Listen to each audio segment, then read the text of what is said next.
غرباء ولغير الله لا نحمل الجباه غرباء ولغير الله لا نحمل الجباه بسم الله الرحمن الرحيم.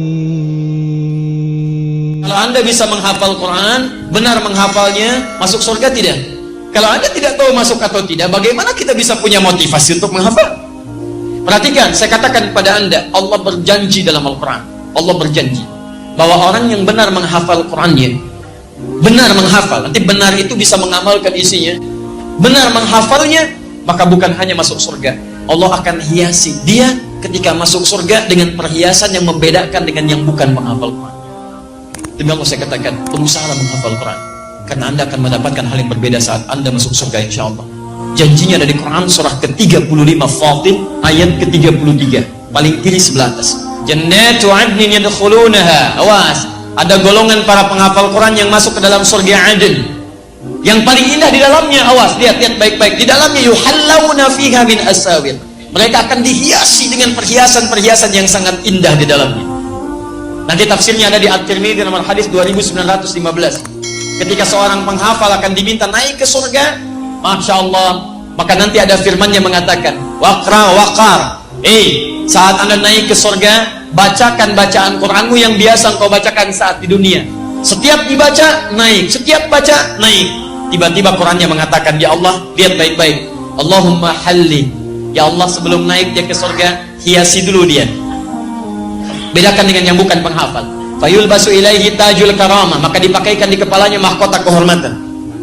Tayyib, kemudian dipanggil orang tuanya, sepanjang dia beriman pada Allah, beramal saleh, maka dipakaikan mahkota di kepala kedua orang tuanya sepanjang dia beriman dan beramal saleh. Dipakaikan oleh anaknya langsung. Ingat baik-baik ya, saat orang tua yang lain yang Anda anggap kadang amalannya biasa, pekerjaannya semacam Anda terlihat kecil dalam pandangan Anda, ternyata boleh jadi dia sedang menyiapkan ahli surga di kehidupan nanti. Ketika dipakaikan di kepalanya, Qurannya mengatakan lagi, Allahumma zidhu, ya Allah tolong tambahkan pada penghafal Quran, bedakan dengan fasilitator. Fayulbasu ilaihi libasal karamah, maka dipakaikan padanya jubah kehormatan, maka naiklah dia ke dalam surga. Perhatikan, ketika dia naik ke dalam surga itu disebutkan jannatu adnin. Ketika dia naik ke surganya, maka diteruskan. Buka Quran surah ke-13 ayat 23 sampai 24. Dari mana Ustadz tahunya bisa membawa kedua orang tuanya? Bukan hanya orang tua, pasangannya dibawa. Jadi kalau suami penghafal Quran, istrinya beramal soleh, istrinya diajak oleh suaminya. Kemudian anak cucunya beramal soleh, diajak juga semuanya. Lihat kalimatnya, Quran surah 13 ayat 23. Kalimatnya sama awalnya.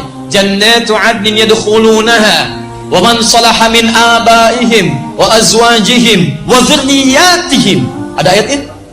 Masya Allah. Jadi kesimpulannya, penghafal Quran masuk surga tidak? Sepanjang dia mendekat pada Allah Subhanahu wa ta'ala, mengamalkan isi Qurannya, menghafal dengan benar. Bukan hanya masuk, dia dapat perhiasan dan dikunjungi oleh malaikat di setiap pintu surga. Sampaikan ayat ke-24-nya. Wal malaikatu yadkhuluna min kulli babin, dan malaikat masuk ke setiap pintu surga menyambut mereka, bahkan mengatakan pada mereka, salamun alaikum bima sabartum. Selamat karena Anda sabar saat menjalani usaha di muka bumi. Sabar, fa ni'ma uqbaddar, maka senikmat-nikmat tempat terbaik, inilah tempatnya, silahkan masuk. Baik. Jadi kesimpulannya, ketika Anda ingin masuk surga dengan cara menghafal Quran, ada yang masuk surga dengan cara tahajud, makanya dibuka babu tahajud.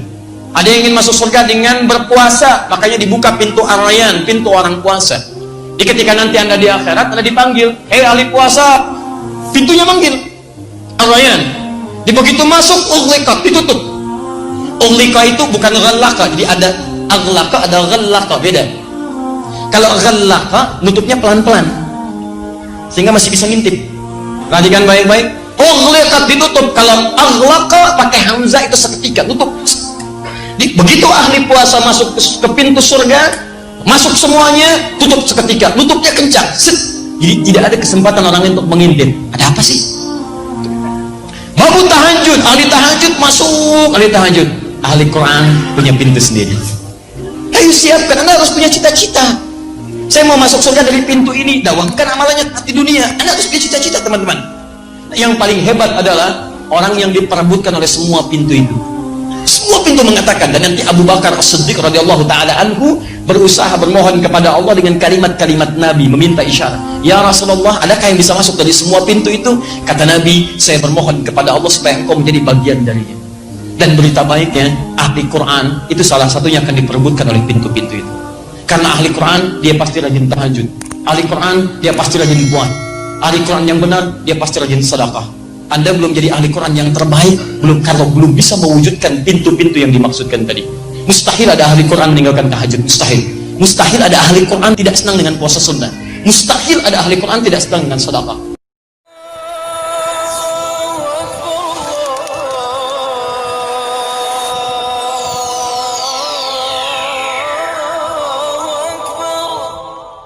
Bismillahirrahmanirrahim.